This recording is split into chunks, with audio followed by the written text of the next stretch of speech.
Muy buenos días, agradecer la asistencia, esta numerosa asistencia a un tema que hoy día llama la atención, nos convoca, que es China y América Latina, una mirada actual. En primer lugar, quisiera agradecer a los coorganizadores de esta actividad, el Instituto Confucius-C, el Centro de Estudios Asiáticos, con quien hemos venido trabajando codo a codo en distintas iniciativas, como la de hoy, y próximamente en noviembre el encuentro FUDAN América Latina, en el tercer encuentro del FLAU, un encuentro académico que se desarrollará por 2 días y en el cual ustedes también estarán cordialmente invitados.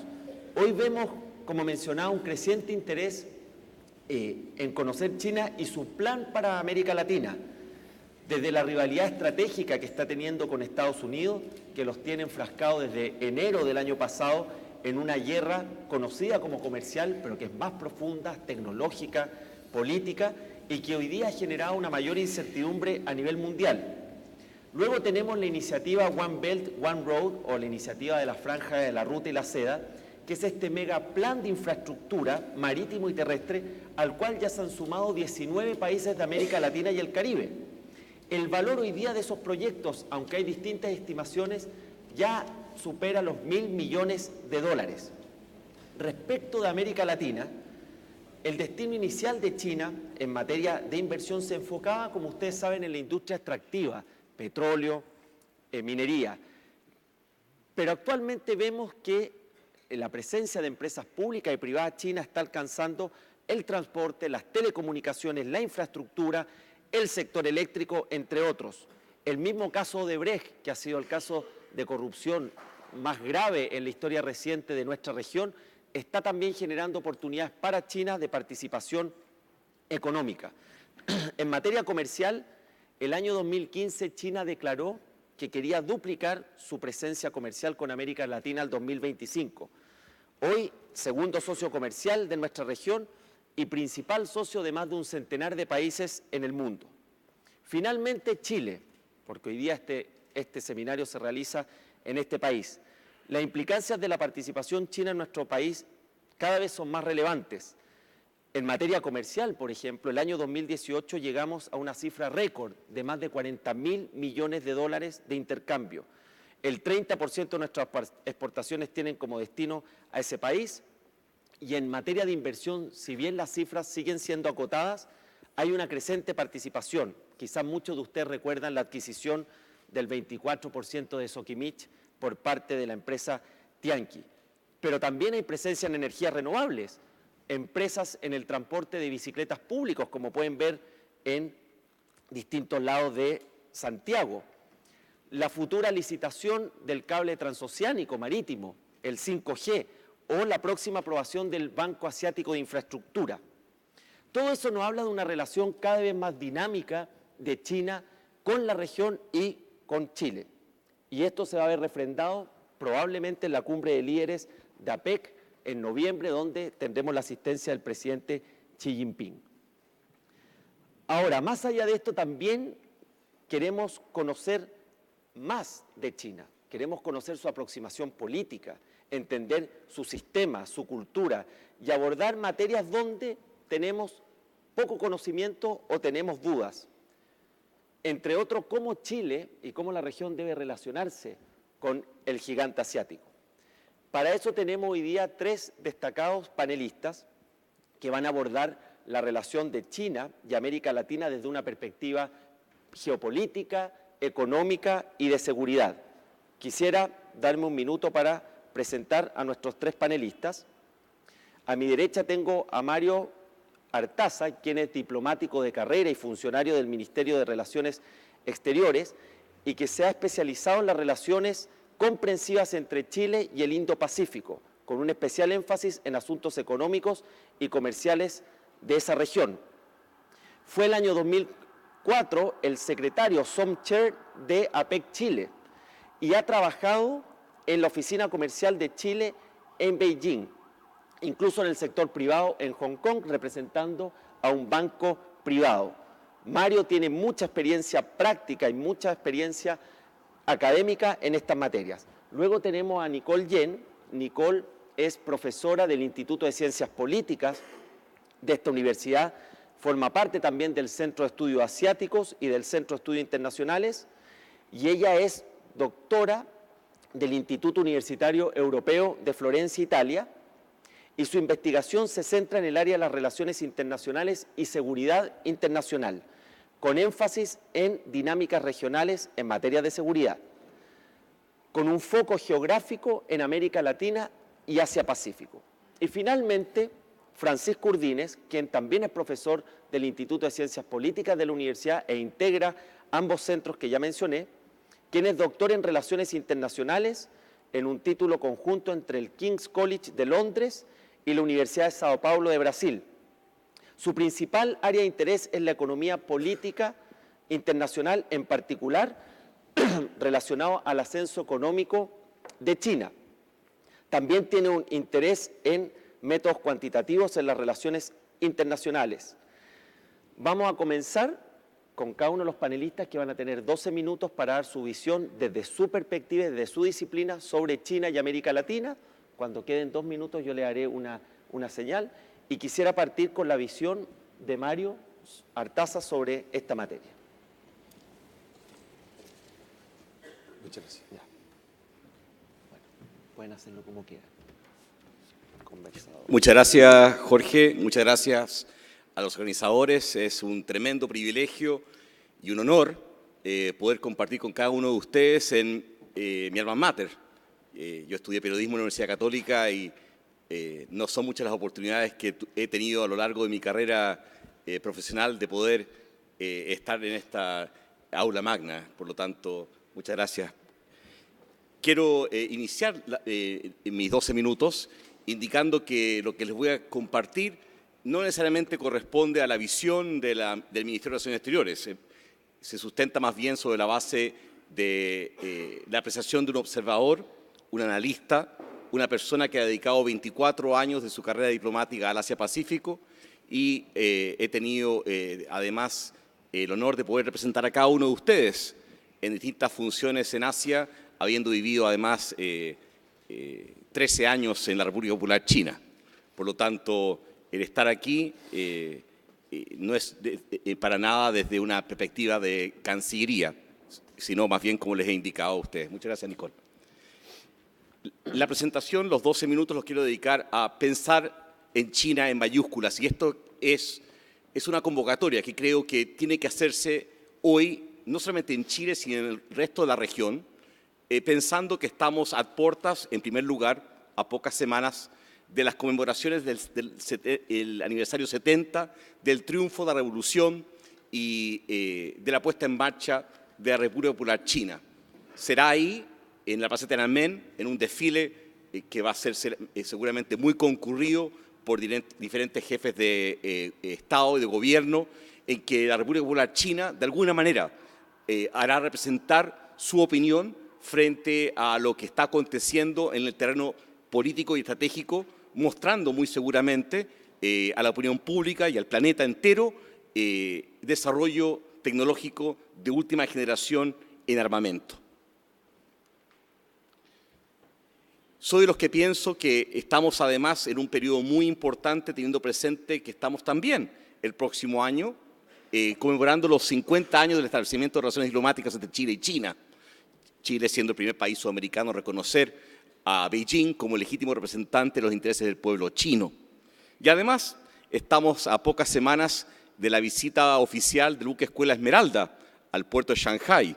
El buque Escuela Esmeralda es el buque de entrenamiento de instrucción de una armada que más veces ha visitado China en la historia, desde el año 49 a la fecha. Por lo tanto, tiene un papel muy especial cuando también se analiza y se anticipa lo que es la relación de China con Chile y también con el resto de América Latina. Pero para abordar lo que estamos nosotros concentrados esta mañana, primero es esencial comprender el contexto de lo que se está desarrollando actualmente, no solamente entre China y América Latina, sino también entre China y Chile, y China y otros países que hoy corresponden al G7. Estamos viendo liderazgos fuertes en escena: Xi Jinping, Donald Trump, el rol de los medios y las redes sociales, tanto en China como en esos países. el surgimiento de nacionalismos que se expresan no solamente a través de palabras, sino también de acciones. Estamos viendo, por ejemplo, cómo hace algunas semanas un grupo de estudiantes chinos estudiando en Australia tuvieron un encuentro de agresión mutua con estudiantes australianos frente a temas de contingencia política regional. Estamos viendo la definición de fronteras y cómo la República Popular China adopta medidas frente al mar del sur de China. La erupción tecnológica, que no es solamente un tema de 5G, sino también guarda relación con el espacio, el mar, el Ártico, la Antártica, que son también nuevos temas en la agenda global a abordar en esta relación. El elemento seguridad, que la profesora Jen va a abordar en el tema, por ejemplo, de armamento, la donación de armamento a países en América Latina, la adquisición de armamento por parte de países de América Latina, la adquisición de tecnología satelital. No debemos olvidar la puesta en marcha de una estación que rastree y monitoreo satélites en el sur de Argentina, la internacionalización del sector financiero, el flujo de renminbi y la puesta en marcha de la operación de blockchain y monedas virtuales. Algunos términos claves a tener presente cuando hablamos acerca de la relación de Chile con China o de América Latina con China. El pivote al Asia. Mucha gente habla que lo que está ocurriendo hoy, lo que ha sido referido por el presidente Xi Jinping en enero de cisnes negros y rinocerontes grises, corresponde al gobierno de la administración actual de Donald Trump. Soy de la impresión que eso es muy por el contrario. Se inicia con el pivote al Asia durante el gobierno del presidente Barack Obama, cuando se decide trasladar los assets militares de Estados Unidos desde Medio Oriente, desde el Teatro de Operaciones de Afganistán e Irak, hacia el Asia-Pacífico, con mayores unidades aéreas, navales, y también hay que destacar, por ejemplo, 2.500 Marines en Australia.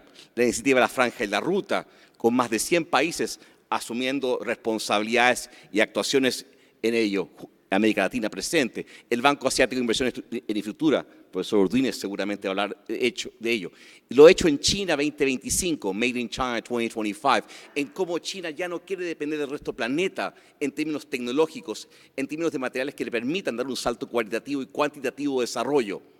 El Tianhong, que es el Palacio Celestial, que va a ser en pocos meses más lanzado hacia el espacio para orbitar alrededor de la Tierra, un verdadero laboratorio espacial hecho en China para China.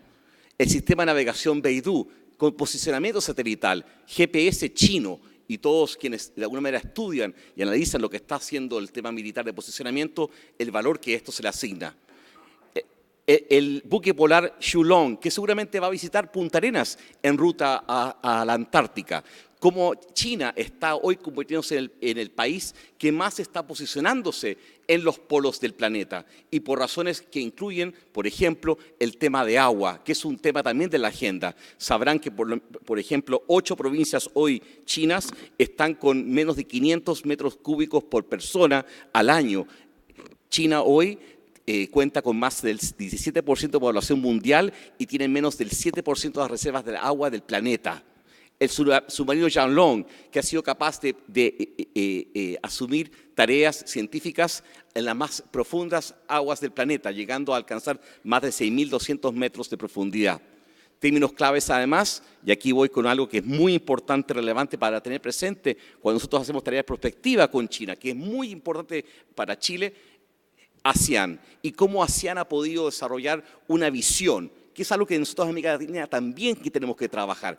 ¿Cuál es la visión latinoamericana frente a lo que significa una China más asertiva, más involucrada en temas tanto internos de China como también globales, habiendo recientemente puesto en marcha una base militar en Djibouti, conversaciones con Camboya para otra, puertos en Sri Lanka, Ganwar en Pakistán, el Quad, Japón, Australia, Estados Unidos, India, y lo que importa para Chile el término Indo-Pacífico, que es un concepto que fue acuñado a principios del presente siglo por el director ejecutivo del New Delhi National Maritime Foundation, y en 2007 el primer ministro Shinzo Abe lo utilizó por primera vez en público, dicho concepto, y que en años recientes ha permitido que todo el organigrama, la visión de Estados Unidos hacia la región de Asia sea una de Indo-Pacífico, el involucramiento de India en la ecuación. Y hemos visto, por ejemplo, cómo India ha participado asimismo en ejercicios navales como RIMPAC, donde el año pasado Chile fue el primer país no angloparlante en asumir responsabilidades en el componente marítimo de estos ejercicios multinacionales. El RCEP, que es un acuerdo de libre comercio que se está negociando en este momento en la región y que puede tener impacto frente a América Latina y especialmente países que son tan abiertos al planeta como Chile. El RCEP tiene problemas de negociación en este momento, particularmente entre Japón y Corea, por temas históricos. El Shanghai Cooperation Organization, que es de alguna manera una contraparte de la OTAN en la región de Asia, con Rusia y China liderando ejercicios tanto humanitarios como también de seguridad. El diálogo Shangri-La, que normalmente se organiza en Singapur, donde también América Latina debería vislumbrar y visualizar y compartir su visión estratégica en un momento de la historia que a mi percepción no es solamente de un conflicto comercial o una guerra comercial, sino más bien estamos atravesando por un momento de guerra fría de baja intensidad.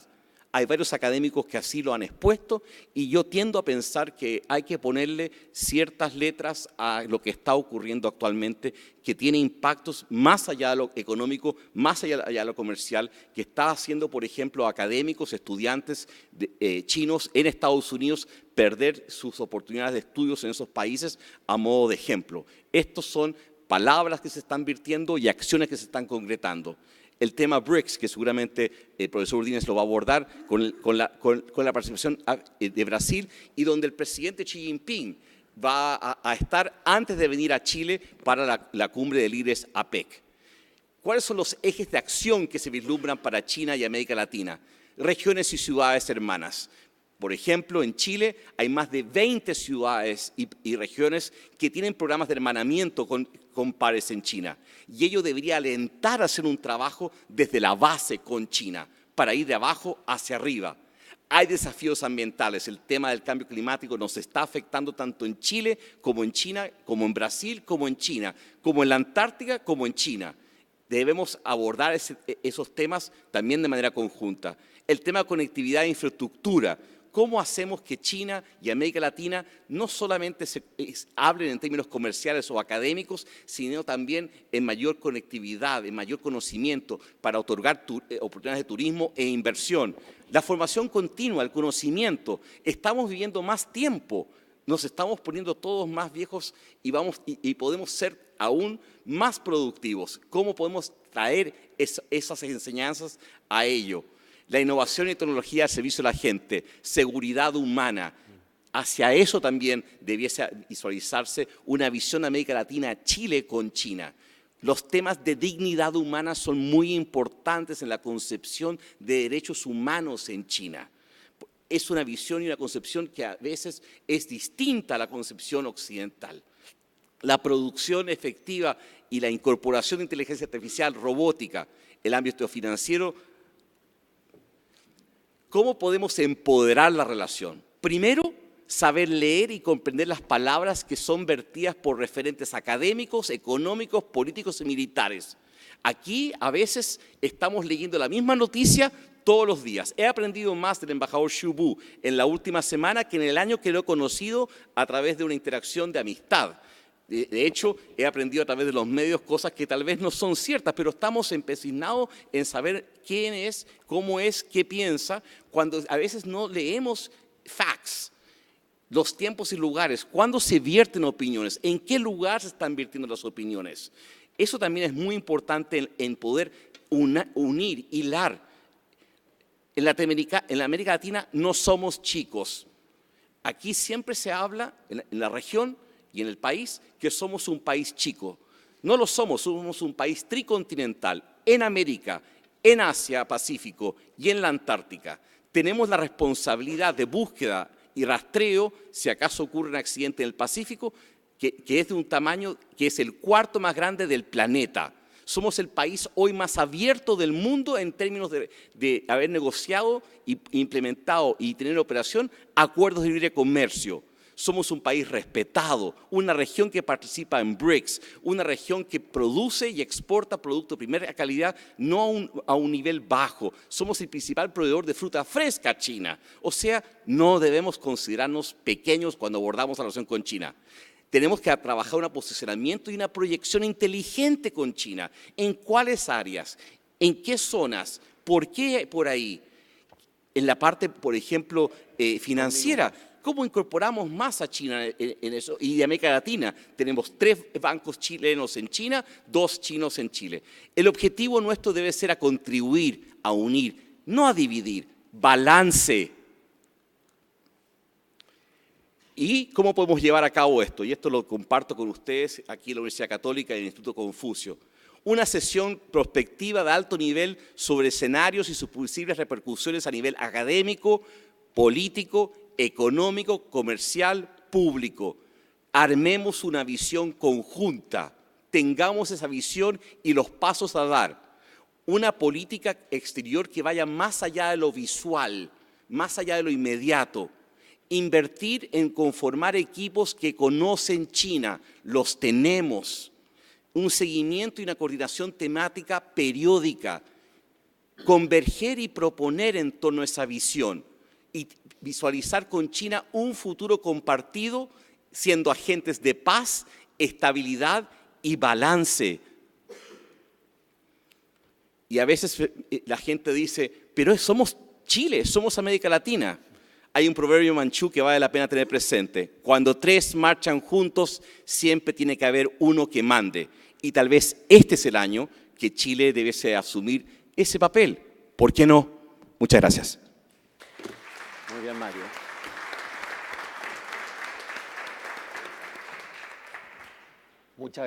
Muchas gracias, Mario,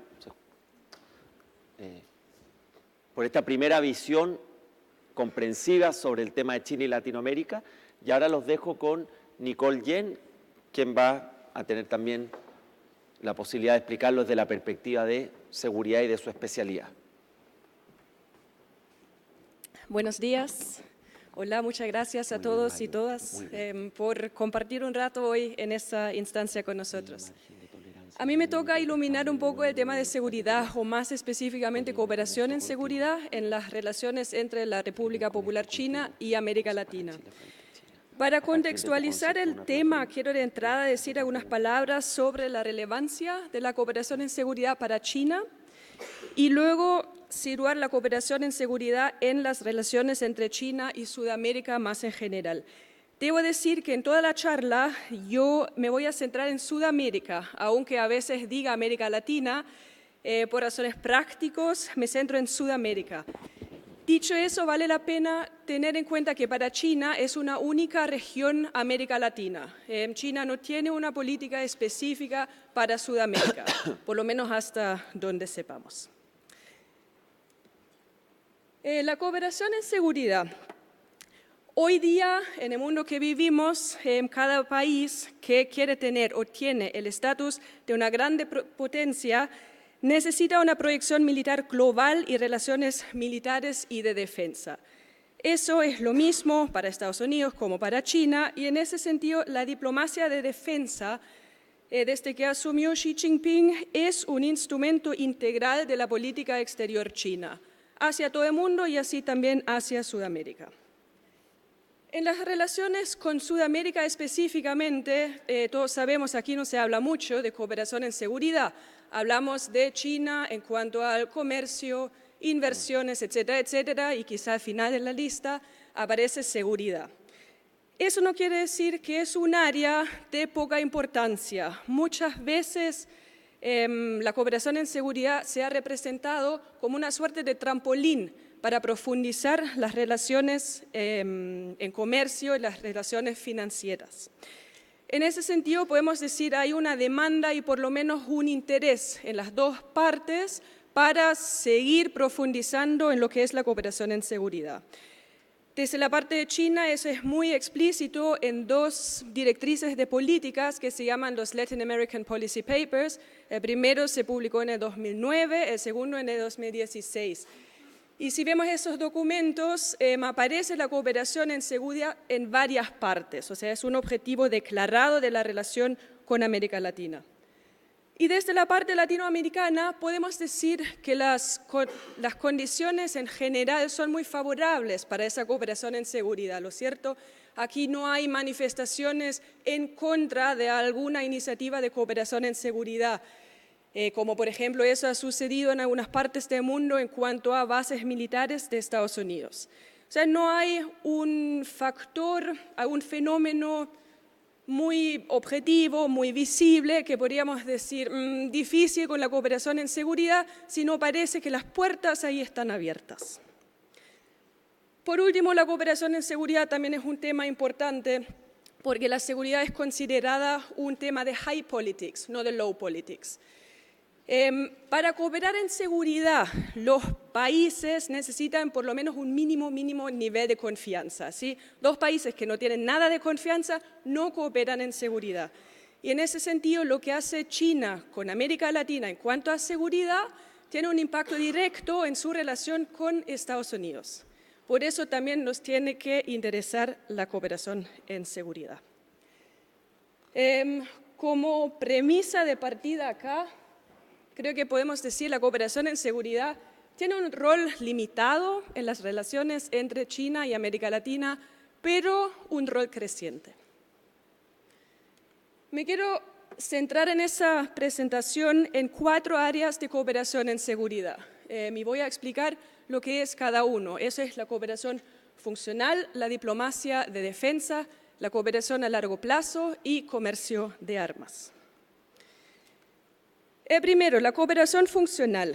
Eso es cualquier tipo de cooperación que busca enfrentar una amenaza real o percibida.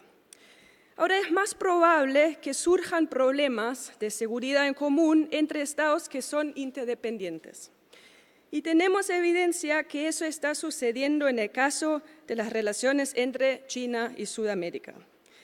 Hay evidencia de que el creciente volumen de intercambios entre las dos partes también ha llevado a intercambios menos o no deseados, como por ejemplo el contrabando, el tráfico de personas y el crimen organizado.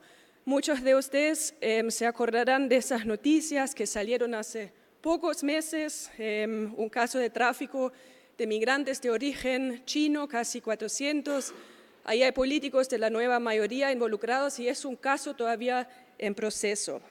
Eso es un ejemplo de Chile, pero no es una excepción ahí. Hay algunos de esos problemas relacionados con la trata de personas y la migración ilegal que, según la información que podemos encontrar en prensa, se gestionan con la participación de las mafias chinas. Es decir, eso también podría suceder por el involucramiento de una mafia francesa o argentina, por decir algo. Pero tenemos evidencia que sí se involucran mafias o redes de crimen organizado de China. Tenemos muy escasa información todavía, pero sí indicadores que esos problemas han aumentado con el aumento de comercio entre las dos partes. Y sabemos que en al menos algunos casos, como en Argentina hace un par de años, las autoridades chinas han cooperado y con éxito con sus homólogos sudamericanos. O sea, esos son casos de cooperación funcional. En algunos casos, como el de Ecuador, también en Brasil, Bolivia y Venezuela, China ha proporcionado ventas y donaciones de infraestructura de vigilancia y tecnología satelital, con el supuesto o por las declaraciones de los gobiernos para aumentar la seguridad pública. Hasta donde yo entiendo, en ninguno de estos casos, esas ventas o donaciones de la infraestructura de vigilancia estaban relacionados con ningún problema específico de crimen en común. Entonces, eso lo podríamos categorizar más bien como cooperación en tecnología y no en seguridad. En los policy papers, los Latin American Policy Papers de Beijing y también en los planes de acción del Foro China-CELAC se menciona la lucha contra el crimen organizado. O sea, por lo menos parece que es un tema que está en la agenda y va a tener un rol más importante.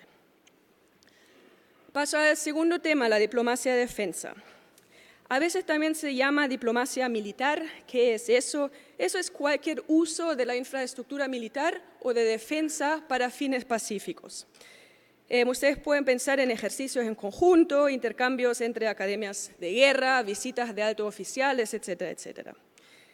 Quiero presentarles algunos datos del Servicio de Investigación del Congreso estadounidense. Aquí vemos las interacciones militares de China con países sudamericanos a lo largo de 13 años. En 3 tipos de diplomacia de defensa específico. Esos son ejercicios, escalas portuarias y reuniones de oficiales de alto rango. Yo quiero destacar 3 cosas de esos datos que creo que son interesantes. En primer lugar, vemos que China tiene relaciones diplomáticas de defensa con todos los países, excepto con Paraguay, que es un caso que tiene relación con Taiwán y por lo tanto no con Beijing. En segundo lugar, las actividades no están distribuidas de manera uniforme. Los intercambios de altos oficiales son más frecuentes y eso es el caso de Sudamérica, pero también en el mundo. Pero también las escalas portuarias y las reuniones, y los ejercicios militares han ido aumentando en el tiempo. Eso no se ve aquí, pero lo sé yo porque hice el cálculo por año. Tercera cosa que destacar acá, la interacción militar-militar parece indicar prioridades políticas más que constituir una estrategia agresiva para ganar influencia. O sea, la diplomacia de defensa parece seguir un camino ya hecho que algo que abre un nuevo camino. ¿Cómo llego a esa conclusión? Si vemos esos datos, vemos que la mayor atención ha sido puesta en Brasil y Chile, socios muy importantes económicamente, y no como han sugerido algunos comentaristas, por ejemplo, en los estados antiestadounidenses del ALBA.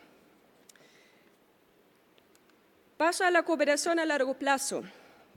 La cooperación a largo plazo podemos pensar como cooperación que tiene el fin de cooperar. No enfrenta una amenaza específica que ahora está, sino es la idea de cooperar y seguir cooperando e ir enfrentando cosas que son de interés en común. La cooperación a largo plazo es un objetivo que se encuentra en muchos documentos de política de las dos partes, China y América Latina, y también en los acuerdos de asociación bilaterales que China ha firmado con muchos países de América Latina, se llaman los Partnership Agreements. Hasta ahora, sin embargo, la cooperación ha sido simbólica más que nada. Ha consistido en programas de intercambio en lugar de iniciativas concretas con objetivos claramente establecidos y acciones más concretas. Por cuestión de tiempo no voy a entrar en los detalles aquí, pero sí destacar 2 asuntos en el marco de la cooperación a largo plazo. Por un lado, hemos visto cooperación tecnológica en ese marco que ha sido muy importante en la relación con Brasil. China tiene con Brasil un Partnership Agreement que es bastante comprensivo. Eso es un programa de satélites y otras cosas también, pero el de satélites es el que llama más la atención. En todo caso, eso es mayormente de naturaleza civil, aunque algunas partes sí tienen un doble uso civil y militar. Lo otro es la industria de defensa. China ha propuesto a Argentina y a Chile cooperar en industria de defensa, pero hasta ahora no ha habido ningún acuerdo y tampoco nos parece que habrá luz verde. Entonces aquí, en cuanto a la cooperación a largo plazo, parece que hay mucho potencial que aún no se aprovecha. Cuarto área, el comercio de armas. Yo estoy segura que algunos entre ustedes piensan, pero comercio de armas, eso es un tema económico, que hay intereses económicos y por qué aparece en una presentación sobre cooperación en seguridad. Le doy toda la razón, pero aparte de los intereses económicos, el comercio de armas también lleva a algún nivel de cooperación por lo menos, incluso si es mínimo. Dependiendo de las armas o sistema de armas de que se trata, los productos requieren entrenamiento, que lo hace el mismo país que lo vende. Si no requiere entrenamiento, por lo menos en algún momento necesita repuestos, necesita mantención. Y eso lleva a relaciones entre estados a más largo plazo. Y es más, o sea, particularmente en el caso de China, donde la industria de defensa es bajo control estatal. En ese sentido, el comercio de armas sirve como un tipo de diplomacia oficial. Lo primero que hay que decir cuando se habla de comercio de armas entre China y Sudamérica es que Sudamérica es un mercado relativamente nuevo para las armas chinas. Hasta más o menos los años 2000 no ha habido casi nada. Desde entonces ha cambiado, pero yo les voy a proponer que tampoco no ha cambiado tanto. Eso se basa en los datos de CIPRI, que son los datos en cuanto a comercio de armas reconocidos como los más confiables. Dos cosas antes de empezar a interpretar esos datos. Lo primero es que aquí se registran ventas de armas especializadas, esos son mature weapons. Aquí no les entra una venta de 5 rifles. Lo segundo, el valor que se presenta no son dólares, no son pesos chilenos, es un valor que se llama TIF. Eso es exactamente el valor de los recursos para fabricar ese arma o sistema de armas. Los precios de armas fluctúan mucho en los años y también puede haber una oferta de algún país que no hay a otro país, entonces es difícil comparar los precios de compra a lo largo del tiempo y entre países. Aquí tenemos simplemente los recursos que van a la producción de ese arma y entonces podemos compararlo a lo largo del tiempo y entre países. Aquí tienen la línea de arriba, es la venta de armas de China a todo el mundo. Luego tenemos una línea de puntitos que es la venta de armas de Estados Unidos a Sudamérica. Luego nos sigue una con una rayita y 2 puntos, que es la venta de China a Sudamérica, y la más baja es la venta de armas de China a Sudamérica menos Venezuela. Quiero destacar 3 cosas aquí.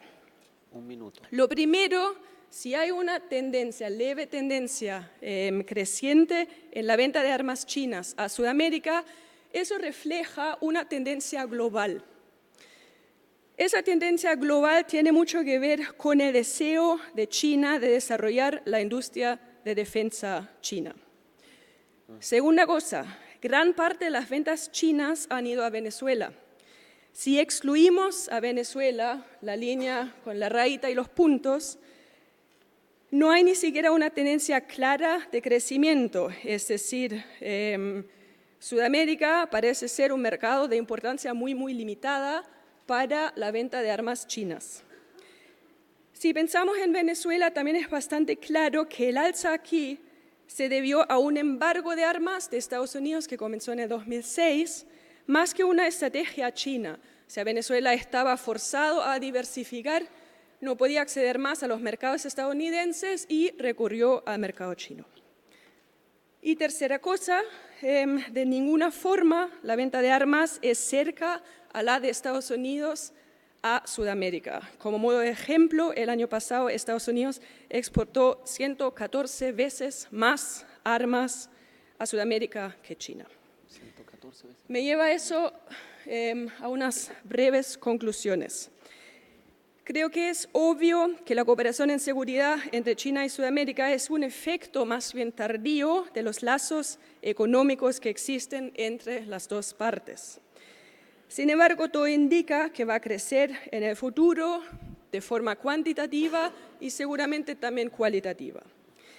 Ahora, para beneficiar la seguridad de las personas en China y Sudamérica, y también vale la pena destacar que el entendimiento de lo que es seguridad puede ser muy distinto en China y en América Latina y obviamente dentro de América Latina.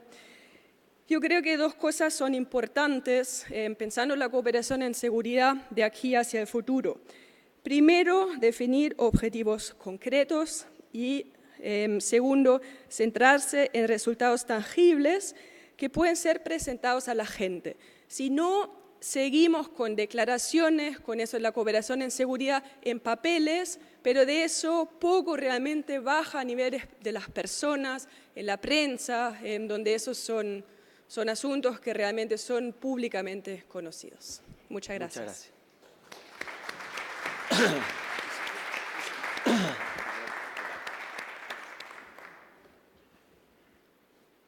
Bien. Sí. Muchas gracias, Nicole. Los dejamos ahora. Francisco, si va a estar acá o donde tú.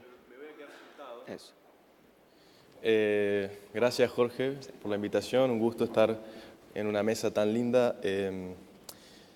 Yo preparé mi presentación en 3 puntos. No tengo diapositivas, así que creo que es bueno para que los plantee y luego pasamos a una especie de discusión y también tengo preguntas para ambos. A mí me toca hablar de la relación económica, o más o menos eso fue lo que acordamos, y tengo unas cuantas cosas para decir. Sin dudas, el ascenso de China está transformándose en una realidad, en mi opinión, cada vez más difícil de manejar para los países de la región. En Chile es un ejemplo de ello. Es un ascenso que, como ha sucedido en otras instancias de la historia de la humanidad, cuando sucedió a principios del siglo XX el ascenso de Estados Unidos, se produjeron también reajustes de poder y de estrategias de política externa. Yo creo que Chile hoy está en un momento similar, un momento de reajustes donde está intentando entender cuál es la tecla que tiene que tocar cada vez que sucede algo. En mi opinión, el ascenso de China en tanto segunda economía del mundo y realidad que nos va a tocar a todos durante el siglo XXI va hacia una especie de proto-bipolarismo, una realidad en la que diferencias con los Estados Unidos van a ser inevitables. Eso es natural, ha sido así durante toda la historia reciente de las relaciones internacionales. Cuando una potencia del tamaño de China asciende, se acomoda como un elefante en un bazar, en un mundo que estaba acostumbrado a que las relaciones de poder fuesen, en este caso, entre potencias occidentales. Para la política externa china, sin embargo, esto no es un ascenso, es un reascenso. Pues si usted mira datos que van hacia el siglo XV, incluso siglo X después de Cristo, China era una economía central, quizá la más importante de ese orden preglobal. Ahora, en este siglo XXI que transitamos, que llevamos 19 años y ya estamos a las puertas de una guerra comercial que puede transformarse en algo mucho más serio, ¿qué papel le toca jugar a los países de la región y cómo podemos sacar provecho de este escenario tan complejo? Las relaciones de China con América Latina han pasado, yo diría que por 3 fases desde que empezó el siglo, ¿no? Una primera fase que fue una fase comercial que se lanza principalmente con el inicio de China, el acceso de China a la Organización Mundial del Comercio en el año 2001, y luego acompañó toda una discusión del reconocimiento de China como economía de mercado, que lo consiguió de parte de Chile en el año 2004, también de otros países de la región, Brasil y Argentina. Todos fueron en un mismo viaje en noviembre, cuando vino Hu Jintao a la región. Chile fue el primero, de hecho, es parte de uno de sus primeros con los que construye la retórica de su política externa, junto al reconocimiento diplomático, junto al Tratado de Libre Comercio. Bueno, el Tratado de Libre Comercio llegó en 2005. Yo diría que Chile, en esta fase del boom comercial, fue un actor protagónico. Fue un actor protagónico por el rol del papel del Tratado de Libre Comercio, el papel práctico, pero también el papel simbólico, de ser un tratado que fue modelo para otras naciones de la región, Perú, por ejemplo, Costa Rica.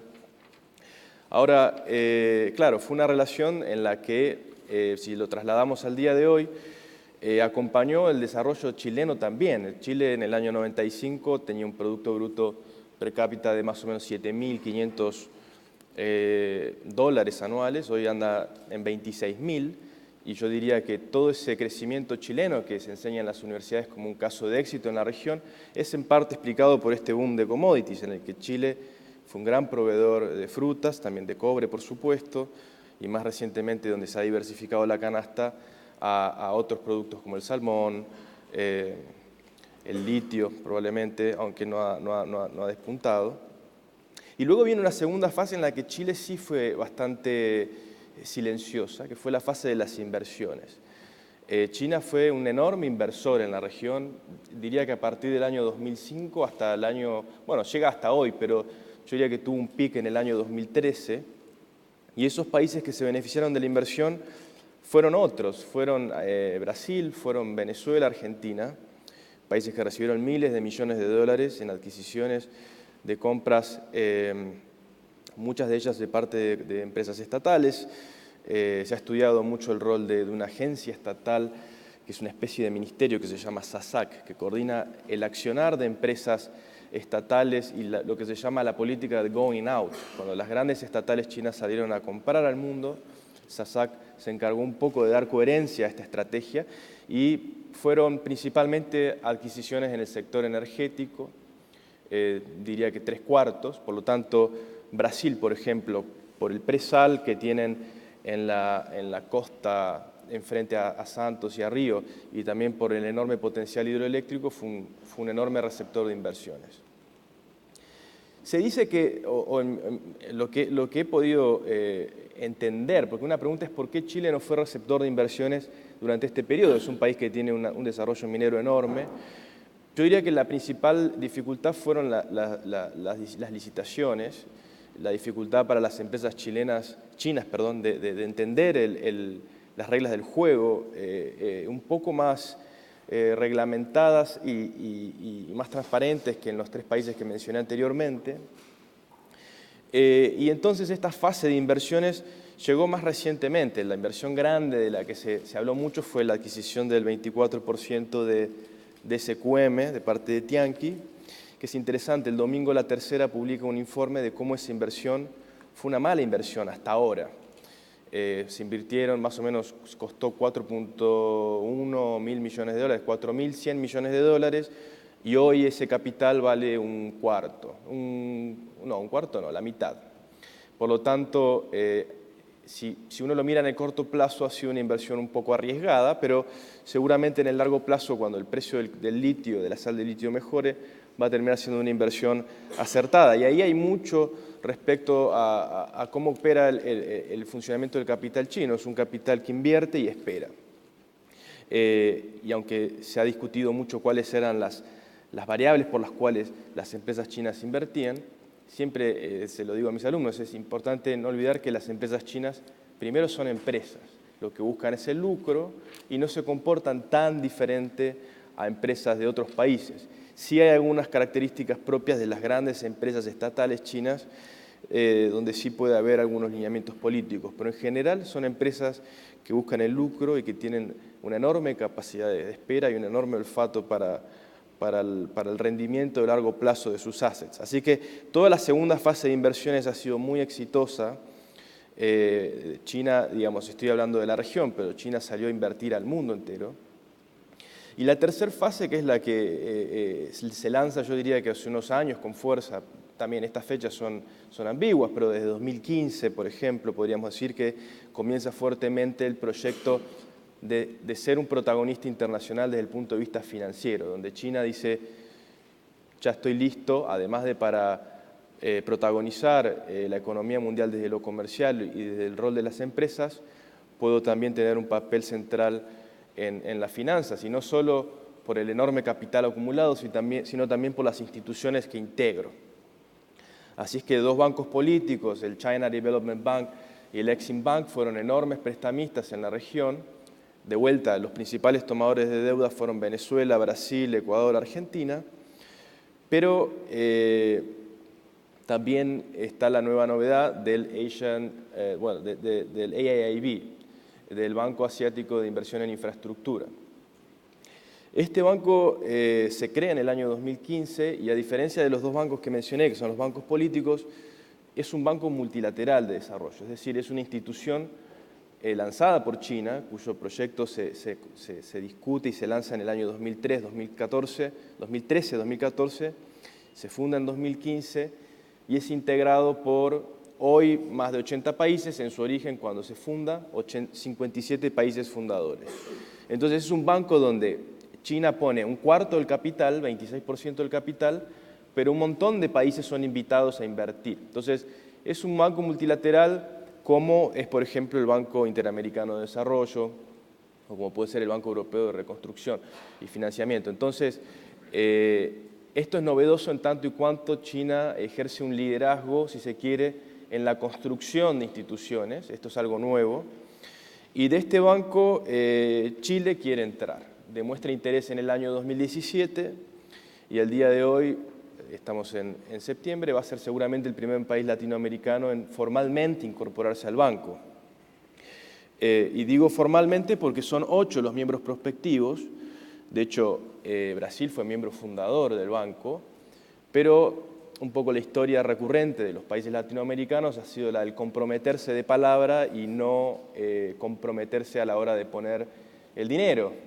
Brasil es un caso paradigmático, casi un oxímoron. Es miembro fundador prospectivo aún. Es un país que prometió 3.000 millones de dólares inicialmente y luego redujo su compromiso a 5 millones apenas.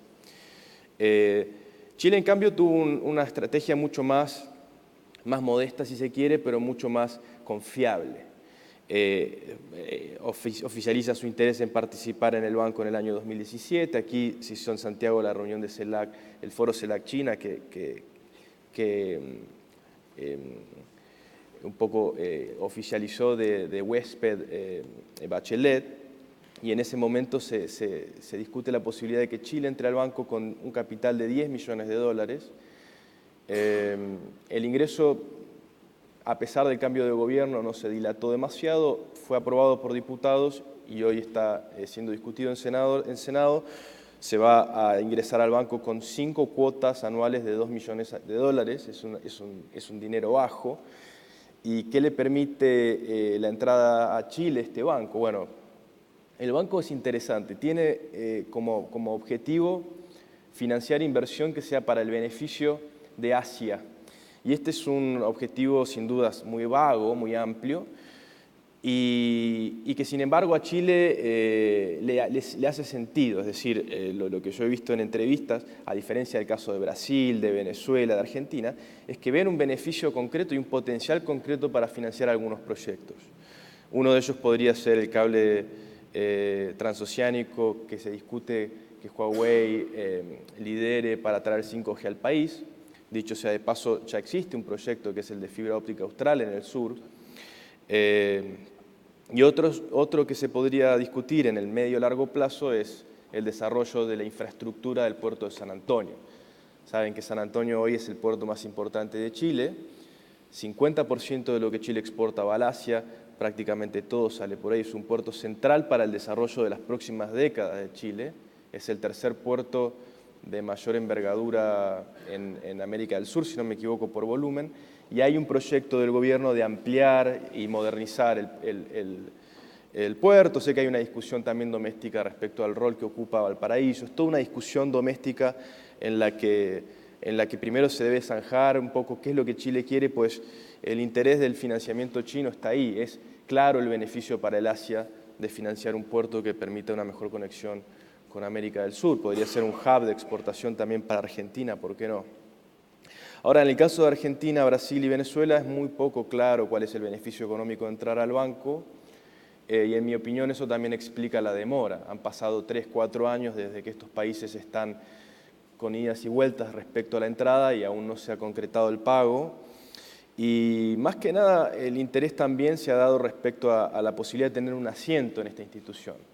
Por lo que digo, es una institución novedosa, es la primera institución financiera multilateral que crea China, además del New Development Bank, que es el banco de los BRICS, pero cuyo ingreso era restringido de los 5 países del bloque. Por lo tanto, en ese caso no había posibilidades para otros países de participar con un capital significativo. Por lo tanto, yo creo que hay gran expectativa. Creo que en estas próximas semanas, cuando se discuta en el Senado y se apruebe, hace unos días miré en la página web de la legislatura y no vi novedades, pero puede suceder en cualquier momento. Sin dudas va a ser discutido en prensa y va a ser, en mi opinión, una gran noticia para Chile, ser el primero de vuelta en la región y ser el primero en ingresar a este banco.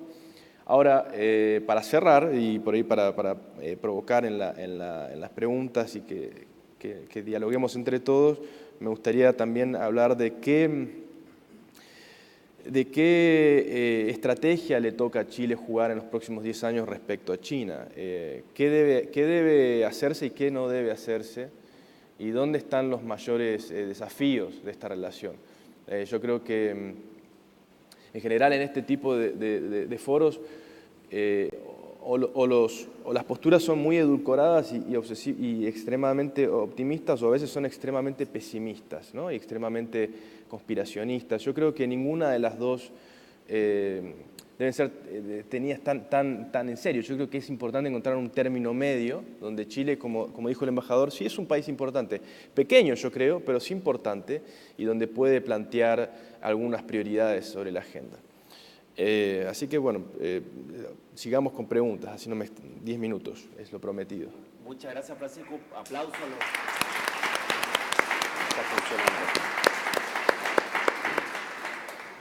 Quiero partir contigo, Francisco, una pregunta que está en el debate, que es, desde el punto de vista económico, ¿cómo se comportan las grandes empresas estatales chinas, que sabemos que están en sectores estratégicos? ¿Cómo se comportan esas empresas cuando salen al mundo? ¿Cómo compiten en el mundo?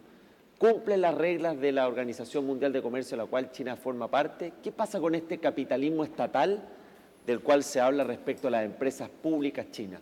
Y tú puedes profundizar en eso. Sí, es un tema bien fascinante. Yo he estudiado bastante inversión extranjera directa, tratando de entender patrones de inversión estatal y de inversión más bien privado. Sabrán que en verdad hay una escala de grises, es decir, dentro de las empresas hay sectores donde China controla 20%, el Estado, ¿no? 30, 40, 50, 90%. Cuanto mayor es ese capital, mayor uno puede argumentar o podría proponer la hipótesis de que es la influencia política sobre esas inversiones. Hay un libro que es fascinante para el caso chileno, por el rol que tiene la minería en Chile, que se llama The Spectre of Global China, el espectro de la China global, que es un libro que se publicó el año pasado de una académica china que está hace años en Estados Unidos y pasó 3 años viviendo en un campo minero en el sur de África. No estoy seguro, creo que en Mozambique. Instalada en un campo donde hay una gran minera de capitales estatales, y ella se preguntó lo mismo: ¿cuál es la característica del capital estatal chino respecto a inversiones australianas, canadienses? Bueno, respecto a las estrategias, la búsqueda de ganancia, la estrategia corporativa y la tecnología utilizada es prácticamente igual. La gran diferencia que ella encuentra tiene que ver con variables culturales, es decir, el rol de la gerencia, que a veces es venido de China, genera mucho roce con la base de empleados, que son nacionales en este caso, respecto, por ejemplo, al entendimiento de la jerarquía, el mando de órdenes. Eso suele ser, pero no es anecdótico, es mayor, son problemas que a veces son conflictivos, y también un problema serio en este caso que ella redacta respecto al tema de derechos laborales. Es un poco empresas que respetan bien los derechos laborales, pero que la negociación se da de una forma distinta al de las empresas, por ejemplo, australianas. Hay un concepto interesante en economía política internacional respecto a cómo, cuando las empresas internacionales invierten en el mundo, exportan sus estándares, ¿no? Las empresas australianas que invierten en Chile exportan sus estándares de trabajo.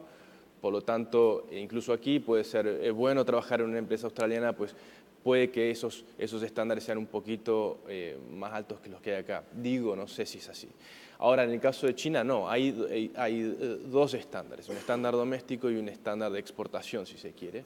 Entonces, en ese estándar de exportación han hecho gran progreso. Yo creo que el boom de inversión china ha sido un boom de mucha experimentación. Mucho de lo que China hace hacia el mundo es de experimentación y de aprendizaje. Y en 10 o 15 años estas empresas han aprendido mucho. Entonces, mucha de la evidencia primera que hubo era de que empresas estatales chinas invertían en mercados más riesgosos porque eran corruptos, eran más aversas al riesgo, no respetaban tanto leyes laborales, en fin. Eso desde el año 2013 se ha ido diluyendo al punto de que hoy las diferencias con empresas occidentales son nulas. Entonces, ha habido un proceso de adaptación muy fuerte. Y insisto, creo que tiene que ver con esto, con la llegada primero a los mercados y un proceso de enorme aprendizaje que se ha ido materializando en cambios concretos. Perfecto, gracias Francisco. Mario, en una lámina tú mencionaste la relación madura a empoderar. Y las últimas semanas, casi coincidente con el momento de este seminario, han habido polémicas en Chile entre un parlamentario y el embajador que al público en general han llamado la atención en cuanto a cómo se relaciona China con los países, en este caso a partir de una controversia que ha sido a través de los medios de comunicación. Yendo a lo más global, ¿cómo piensas tú que se debe parar Chile frente a China, digamos en el mismo horizonte que mencionaba Francisco a 10 años? ¿Cómo se para Chile más allá del cumplimiento de las reglas, de las licitaciones que se mencionaba y otros temas de orden institucional, sino desde el punto de vista más estratégico? ¿Cómo debe pararse nuestro país frente a China? Bueno, gracias, profesor. En primer lugar, tenemos que tener presente que Chile no es un recién aparecido para China. Es considerado un socio estratégico importante dentro del engranaje de la República Popular China con América Latina. No es menor, por ejemplo, que aquí en Chile se encuentre la sede para América Latina del Centro Regional de Institutos Confucio, que de alguna manera es un brazo muy activo del soft power chino a nivel mundial, que ha tenido sus dificultades en algunos países, como Canadá y Estados Unidos. Hace algunas semanas también se llevó a cabo por parte de Chile una nueva versión de Chile Week. Por lo tanto, desde una perspectiva económica, comercial y educacional, por dar un ejemplo, por dar dos ejemplos, Chile se ha posicionado de una manera bastante inteligente y China también en Chile. Uno de los temas que, bueno, está obviamente también el rector de la Universidad Católica en estos días en Beijing, los acuerdos de Tsinghua con la Universidad Católica, estoy sacándole harto lustre a la Universidad Católica. Por lo tanto, hay un trabajo bastante importante en la área comercial, en la área educacional, y donde yo creo que la República Popular China y sus representantes tienen una relación bastante directa, potente y trabajada con contrapartes, no solamente en China, sino en América Latina. Uno de los retos de aquí a 10 años es tal vez cómo le damos mayor vigor, sustancia, a estos encuentros que se han llevado a cabo ya en dos oportunidades entre CELAC y China. A diferencia de otras regiones, y ahí vuelvo al tema de ASEAN, donde creo que es muy importante lo que está pasando con ASEAN, estamento del cual Chile tiene un vínculo muy potente y estamos presentes en Yakarta, es este concepto de centralidad de ASEAN, donde se ha mantenido un balance frente a la discusión que ha surgido con el tema del concepto geoestratégico de Indo-Pacífico. Yo veo que en un futuro no muy distante, aquel concepto va a tener que ser abordado, particularmente por aquellos países que tienen una presencia activa marítima en una zona que está en este momento sea en disputa o en conflicto, en donde han acontecido hechos no menores. Por ejemplo, hace algunos meses un destructor chino con un destructor americano navegando con ciertas operaciones en alta mar que fueron complejas, buques pesqueros chinos con filipinos.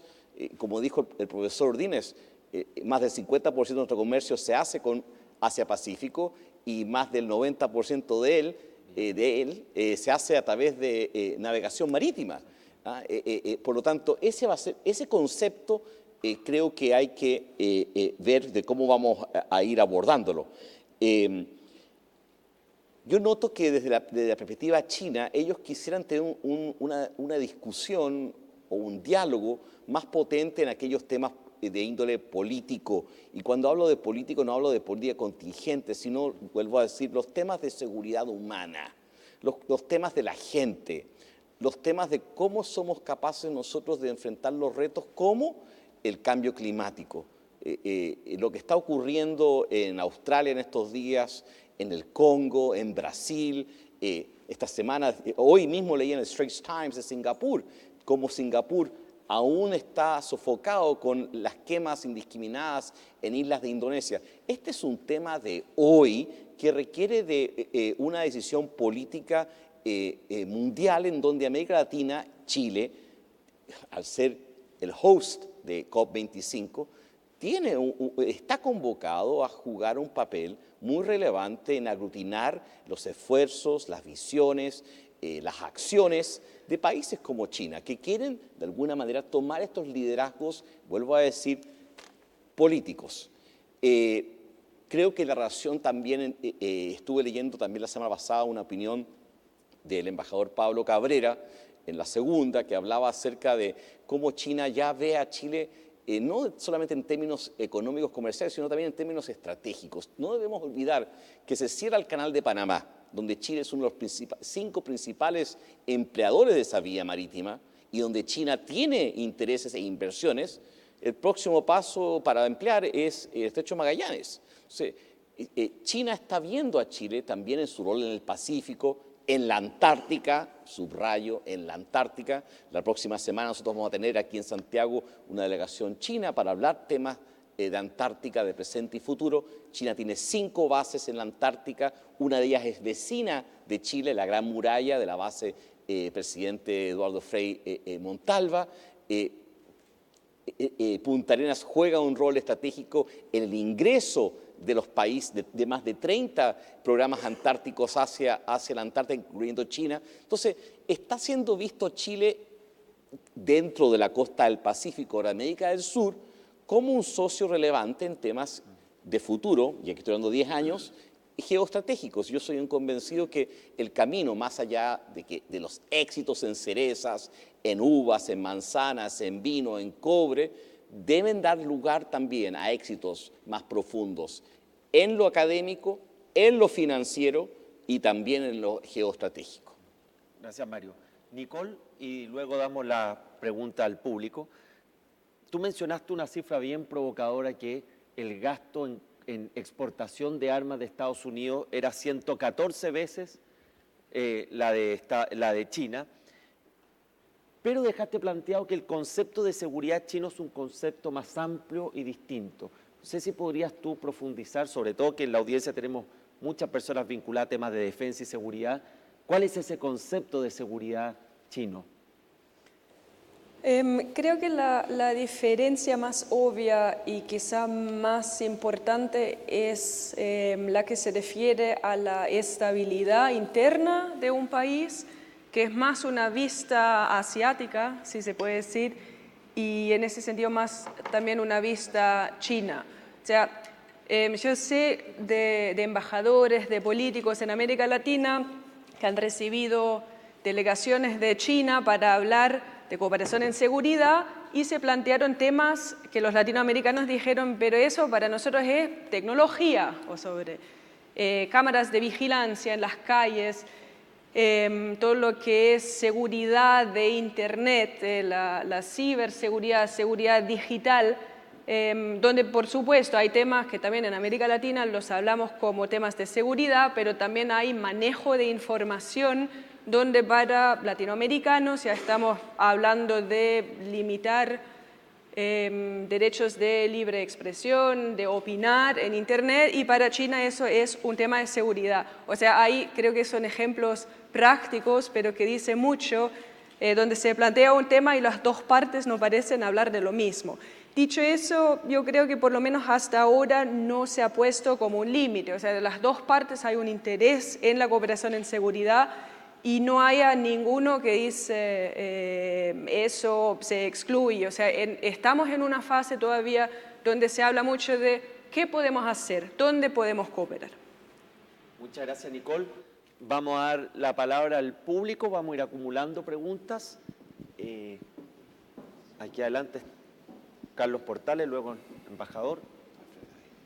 Sí. Muchas gracias por esta invitación y muchas gracias a los tres presentadores por tan iluminadoras exposiciones. Yo quisiera agregar dos temas que son distintos, pero creo que son claves para entender esta relación China-América Latina. Uno es un punto central sobre el sistema internacional.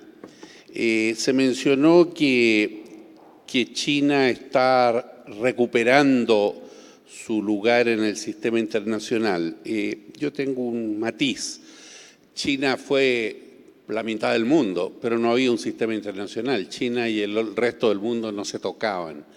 Esta es primera vez que China entra a un sistema, o primera vez que el resto entra al sistema chino, depende de quién lo mire, pero como estamos en el otro lado, es primera vez que China entra al sistema internacional. Y aquí yo quisiera apuntar por lo menos a dos puntos, puede que haya muchos más. El sistema internacional, por supuesto, está en transformación, y no solo por China, pero hay dos temas que son clave. Uno son reglas, el sistema de derecho internacional, y otros son el sistema de cooperación internacional, las organizaciones internacionales. Y en estos dos temas claves para la política exterior de cualquier país de Chile hay diferencias y hay temas que surgen. En el tema de las reglas, el principal, y que aquí no se ha mencionado, es el tema del derecho del mar, que es el primer elemento de posicionamiento de seguridad chino que tiene una diferencia con el sistema internacional. Tenemos el caso del Mar del Sur de la China y el Mar del Este de la China, tenemos la resolución del Tribunal Permanente Internacional de Justicia que ha sido rechazada por el gobierno chino, y en fin, tenemos una situación que es el centro de la confrontación de seguridad en el Asia. Ese es un tema que está. No voy a ir más allá porque daría para otro seminario, pero creo que es fundamental. El segundo son las organizaciones internacionales. Hay estudios, acabo de ver un estudio europeo muy interesante sobre la presencia fuerte de China en los organismos económicos de Naciones Unidas, en varios de ellos, junto al retiro total y uno diría inexplicado o explicado de una manera extraña de los Estados Unidos. Y por otro lado está este concepto de el derecho internacional o de las organizaciones internacionales con características chinas, que también inciden en otro de los grandes sistemas internacionales, que es el Sistema Internacional de los Derechos Humanos, y que también hay perspectivas diferentes. En fin, yo diría que no solo del punto de vista de la presencia china en el mundo, estos cambios del sistema internacional influyen mucho, sino también en términos de las reglas, a lo que por cierto hay que agregar la política de America First, que va contra muchos de los supuestos del sistema internacional que Estados Unidos creó de la posguerra. El segundo punto tiene que ver con la perspectiva chilena. Y yo creo que aquí, yo quiero hacer dos reflexiones. Una, se habla mucho de América Latina, y voy a ser un poco brutal, pero América Latina en relación con China casi no existe. Cuando se habla de la política china, y aquí se mencionó muy bien, los dos policy papers son policy papers del gobierno de la República Popular China. Esos dos policy papers fueron llevados a las reuniones CELAC China, pero en las reuniones CELAC China no hubo una sola posición común del CELAC, en nada, no hubo reuniones preparatorias del CELAC.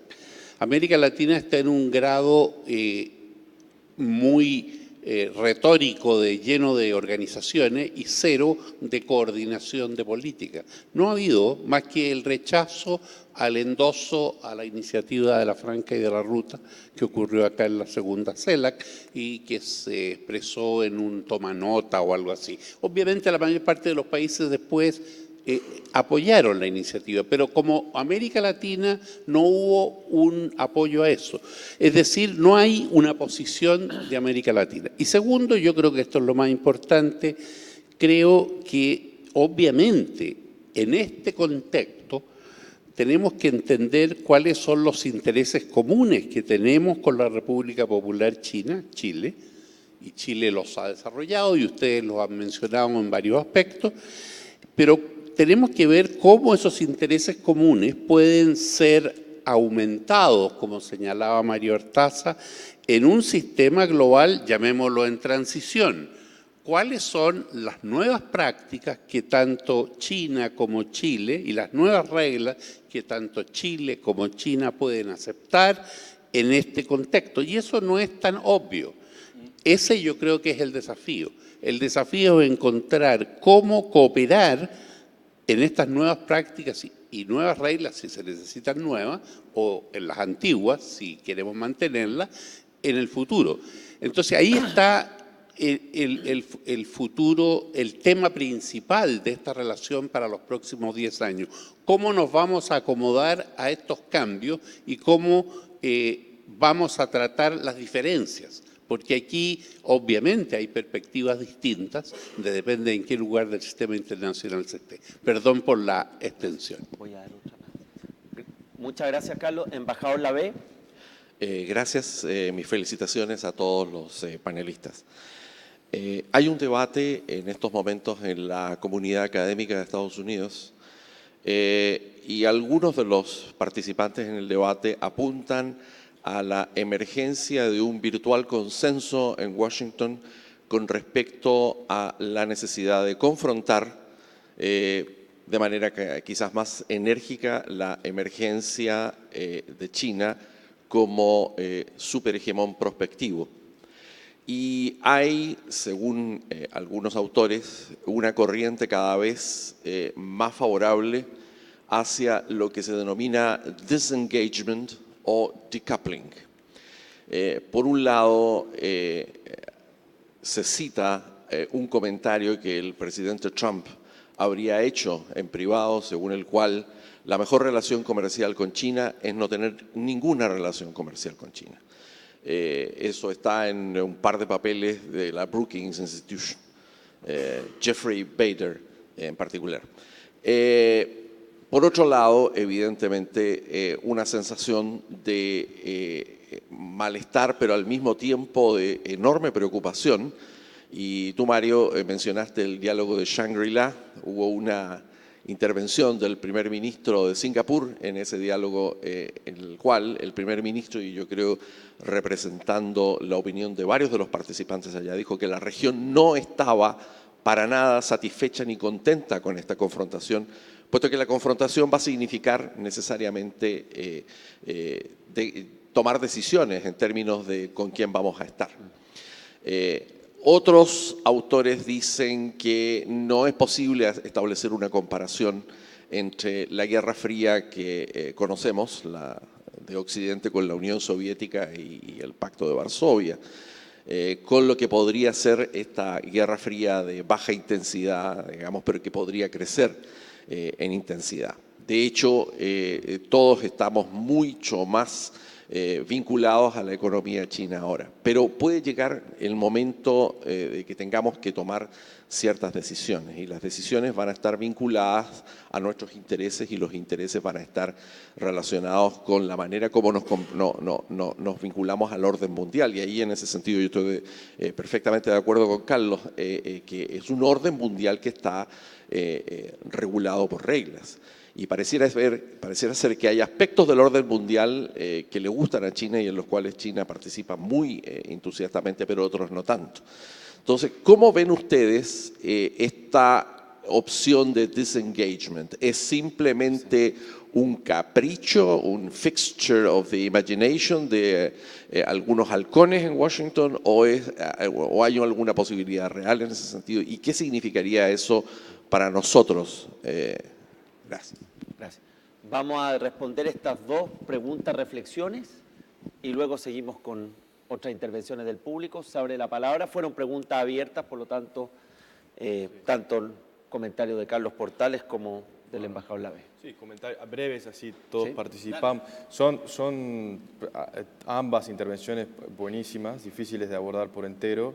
Sin dudas, bueno, yo estoy de acuerdo con lo primero. China, claro, fue en algún momento un enorme porcentaje del Producto Bruto del mundo, pero es verdad que es la primera vez en la que se debe hablar de una integración a una serie de instituciones globales.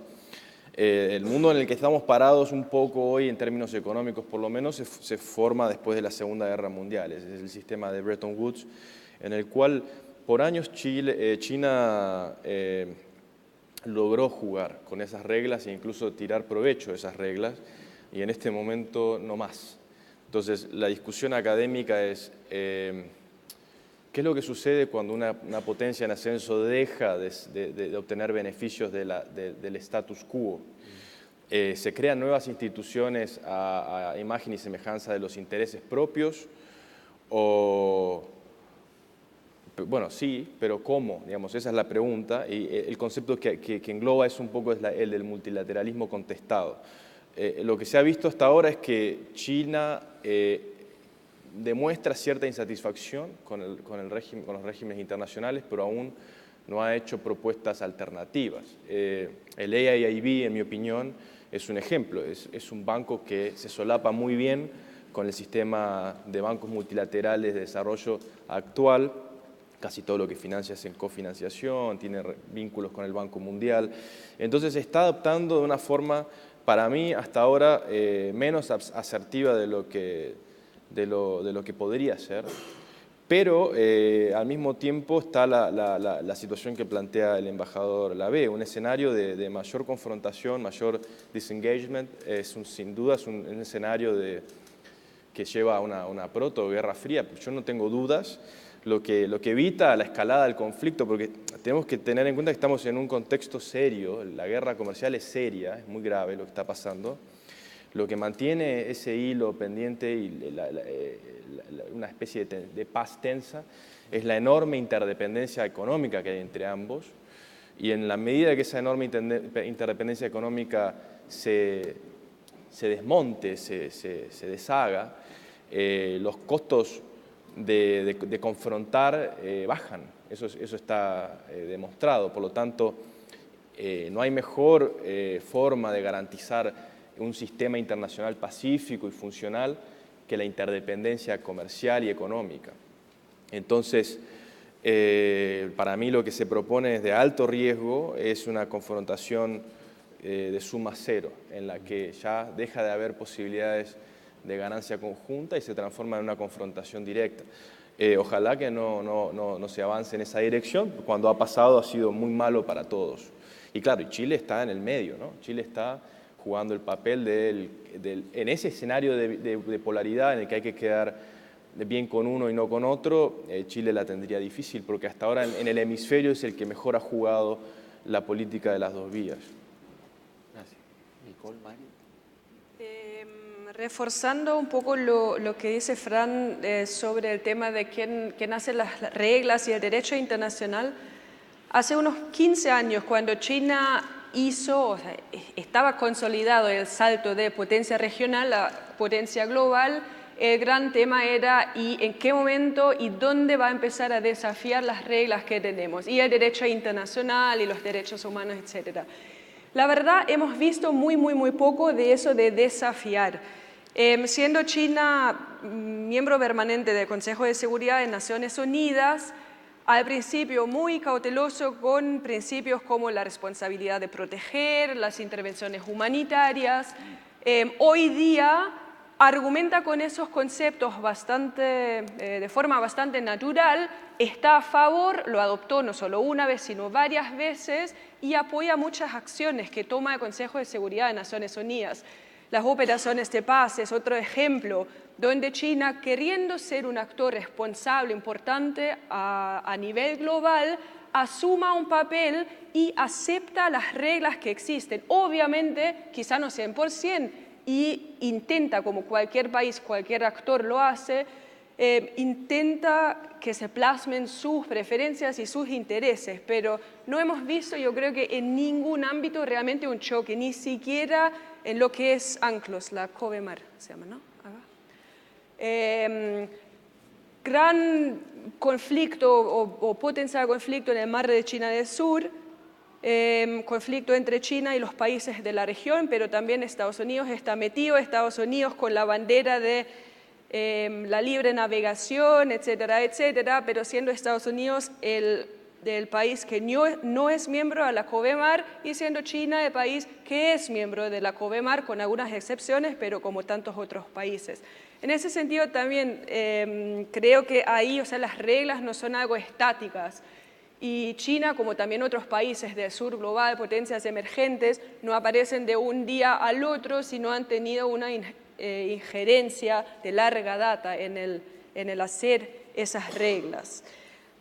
Embajador Lavé, la pregunta sobre el disengagement, yo creo que eso es casi en contra de la DNA y cultura política estadounidense, sería muy, muy difícil, yo lo veo más como una de las muchas cosas que dice el presidente Trump en su día. Lo veo poco probable que el establishment en esos momentos permita eso, porque eso es la idea en la que se basa el estatus que tiene Estados Unidos hoy día y que ha tenido durante el último siglo. Es más, yo creo que los países en el mundo, sobre todo en la región de Asia-Pacífico, no pueden permitirlo, porque lo que pasa, tenemos, como dijo Francisco, un elefante creciente que tiene que acomodarse en el bazar, pero tenemos otro elefante que se está achicando un poco y también tiene que acomodarse. Y cuando dos elefantes bailan, sufre el pasto, eso es un dicho alemán, espero que se entienda. Por la pérdida de poder, de influencia de Estados Unidos, se crea un vácuo de poder. Cómo se llena es súper importante en cuanto a la reacción de Estados Unidos. Si se llena, primero uno necesita un liderazgo. ¿Quién lo proporciona? Pueden ser países individualmente, lo que vemos hasta ahora es como más que son grupos de países, que son iniciativas multilaterales. Si esas excluyen a Estados Unidos, la respuesta estadounidense, porque como se percibe como una provocación, la respuesta estadounidense es negativa. La respuesta estadounidense es positiva cuando no vea esas iniciativas como contrapuesto a sus intereses directos y las instituciones existentes. Entonces, ese engagement de Estados Unidos por parte de otros países y países pequeños también yo creo que es súper importante, sobre todo en Asia ahora, pero también en otras partes del mundo. Mario. Muchas gracias. Bueno, en primer lugar, en algo que podemos todos concordar es que lo que está aconteciendo hoy con y desde China a todos nos interesa. En un espacio muy menor de tiempo hemos visto cómo Chile y otros en América Latina han puesto sus ojos en China de una manera muy activa. Cuando comencé mi charla, cité al presidente Xi Jinping cuando hablaba de cisnes negros y rinocerontes grises.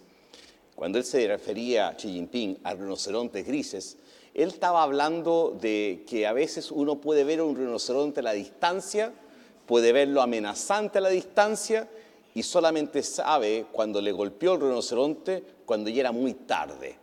Y eso es justamente lo que estamos tratando nosotros aquí en esta actividad, tratando de anticipar, de cómo nos vamos a posicionar nosotros de aquí a 10 años y lo que está ocurriendo con Estados Unidos, lo que está ocurriendo con Australia, con China, con Japón. Hay muchos actores aquí confluyendo.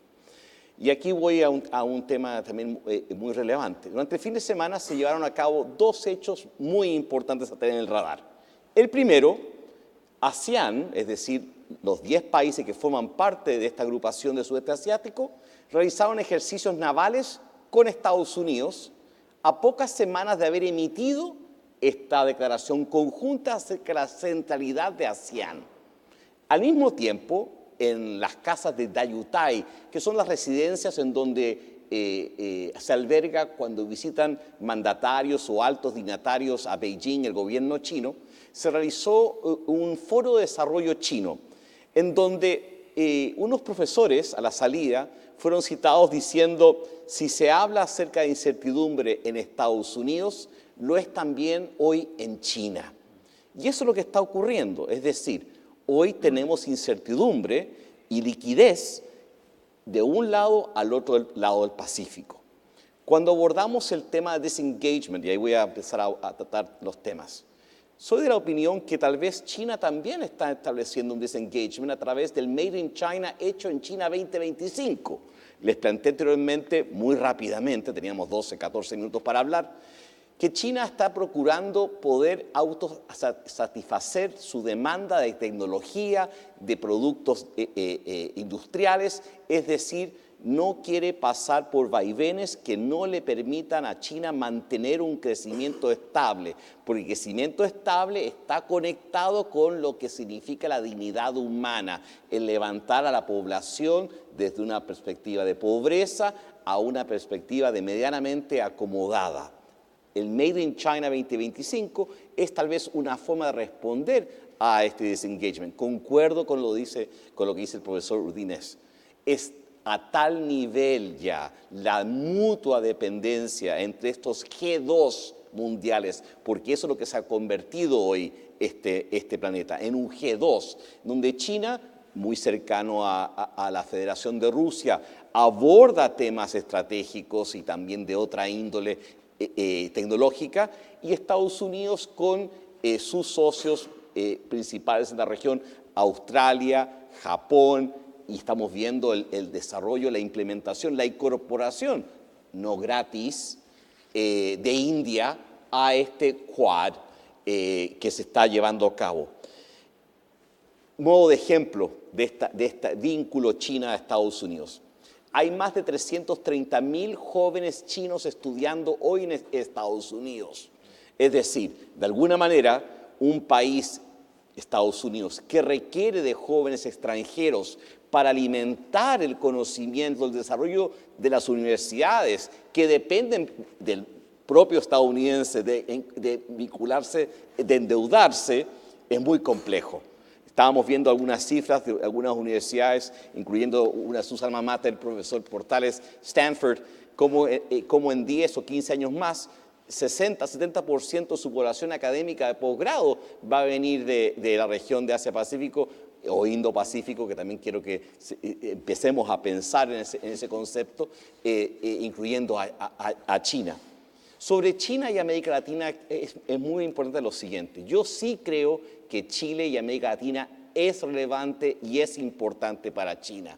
No por nada el canciller Wang Yi ha estado en Chile en más de una ocasión, el presidente Xi Jinping ha estado en más de una ocasión. Recuerdo un viejo diplomático que alguna vez me dijo en algún tiempo de nuestra historia, a fines de los 90, como un país europeo tampoco tenía en su primer lugar a Chile y cómo lo tuvo en primer lugar por un hecho fortuito de una noche en una clínica. Si acaso no hubiese sido por ese hecho, tal vez aquel embajador no había conocido tal vez al canciller de ese país en ese momento, porque ese país tenía como primer lugar a Estados Unidos, Europa, the Commonwealth, entre muchos otros antes de Chile. Estamos viendo periodo histórico donde nadie puede faltar en la ecuación. Y soy de los que piensa, y aquí voy también a lo que estábamos hablando, de que queremos elaborar conjunta América Latina una hoja de ruta o una forma de engagement con China más inteligente y estratégica. Y eso es, o debería comprender, cómo China nos comprende, cómo nos define, cómo se relaciona con nosotros, cómo se proyecta con nosotros, cómo nuestros vecinos y otros en la región nos ven a Chile en nuestro relacionamiento con los chinos. ¿Somos efectivamente un país puente para la región? ¿Se espera más de Chile? Identificar las prioridades. Hay muchas tareas pendientes a partir de ahora frente a Chile y América Latina con China. Esto es un momento realmente, como se define la palabra en inglés, pivotal. Aquí vamos a marcar hacia dónde va a ser la arquitectura e ingeniería global. Y los temas que ha abordado el embajador Labey y el embajador Portales son realmente, obviamente, para otras jornadas, pero son muy vitales para tener esta estrategia. El rule of law, el accountability, transparency, información en tiempo real. son temas también que está trabajando China. No olvidemos una cosa. China se abrió al planeta hace muy poco tiempo. Y seamos mucho más transparentes. El 2008 marcó dos hitos trascendentales para China. Primero, los Juegos Olímpicos. Fue el momento que se abrió China realmente como un país que organizaba, que era capaz de construir infraestructura propia, entre muchos otros. Sus atletas ganaban medallas. Y el segundo elemento de transparencia, accountability, el terremoto Sichuan. Más de 80.000 personas muertas. Y la gente en China viendo en tiempo real cómo un colegio había sido construido hace 10 años y se había caído con niños muertos, y el colegio donde ellos habían estudiado en los 60 se mantenía sin problemas su estructura. Y demandaban a las autoridades por qué este colegio con mi hijo se cayó. ¿Qué tuvo que ver ahí el tema de corrupción? Es decir, estamos frente a una sociedad, un Estado, una forma que está también en un tránsito. Y tal vez nosotros debemos colaborar activamente para que ese tránsito sea sustentado sobre la base de paz, rules, accountability y también engagement. Estamos a 10 minutos del término, por lo tanto vamos a dar 2 últimas palabras que sean preguntas, lo más acotadas posible. Y los alumnos.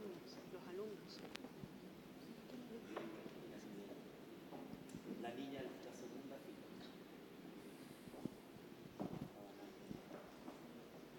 Gracias. Hola, bueno, yo soy venezolana y tengo una pregunta específicamente para Nicole, que hablaba sobre el tema de seguridad y el concepto de seguridad. Me llamó la atención porque, por ejemplo, la transferencia tecnológica de la que tú hablas a Venezuela, de hecho se usó como un método de control social para el carnet de la patria. Entonces, ¿cómo eso no se vincula a un tema de seguridad, por lo menos visto internamente? Y me llama la atención también porque ahora que se estrenó el data center de Huawei acá, sé que hay una intención de hacer plataformas del gobierno hacia, o sea, migrar plataformas del gobierno hacia ese data center. Por ejemplo, migración es una de ellas.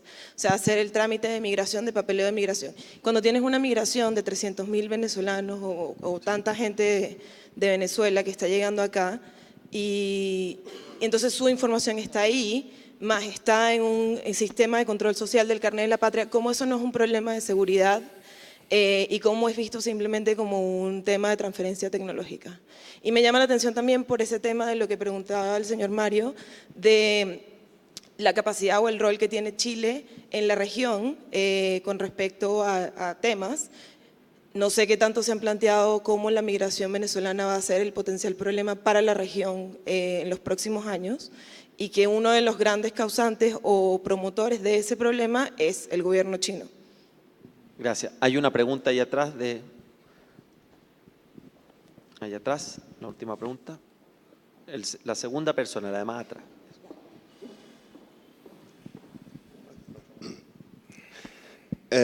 Buenos días. En primer lugar, quiero dar las gracias. Es la primera vez que asisto a un seminario de este tipo.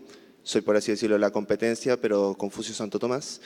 Y mi pregunta en realidad va dirigida a los 3 exponentes, porque me llamó particularmente la atención las menciones como el concepto de Guerra Fría y muy particularmente, si no estoy equivocado, la señora Yene, en referencia a la pérdida de la influencia de Estados Unidos. Sin embargo, si lo comparamos con tiempos anteriores, precisamente a la Guerra Fría, podemos decir que el poder repartido entre la Unión Soviética y Estados Unidos era relativamente parejo y era una lucha más bien, valga la redundancia, pareja. No había una claridad de quién tenía la supremacía sobre cada cual. Actualmente, con el grado de influencia que está alcanzando China, sin embargo, no terminamos de ponernos de acuerdo quién es superior, si Estados Unidos o China, y en última instancia tengo la impresión de que Estados Unidos no ha perdido esa cuota de supremacía. En vista de lo anterior, quisiera preguntarle a los 3 exponentes su opinión. ¿Qué hace falta para que China definitivamente tome ese lugar como primera potencia mundial y en cierta forma estemos casi todos de acuerdo sobre ese aspecto? Muchas gracias. ¿Qué hace falta para que China sea una primera potencia mundial? ¿Parto yo? La pregunta sobre Venezuela, muchas gracias. Creo que no me expresé bien. Obviamente eso es un tema de seguridad. Yo quería decir que no entra en cooperación en seguridad. Para mí habría aquí cooperación en seguridad si los gobiernos venezolanos y chinos hubieran dicho hay un problema de, por decir algo, crimen organizado, ¿cómo podemos enfrentarlo? O sea, participación china en Venezuela. Podemos enfrentarlo poniendo cámaras en las calles. O sea, eso sería un ejemplo de cooperación en seguridad. O si el gobierno venezolano diría, nosotros necesitamos para aumentar la seguridad pública, cámaras en la calle y piden ayuda a las autoridades chinas en manejar estos datos, guardarlos, gestionarlos, revisarlos. Ahí habría una cooperación. Lo que pasa aquí es Venezuela decide querer tener esa infraestructura de vigilancia y se pide la tecnología china. Lo mismo en los otros países. Yo diría, o sea, si no fuera China, podría venir eso de otro país.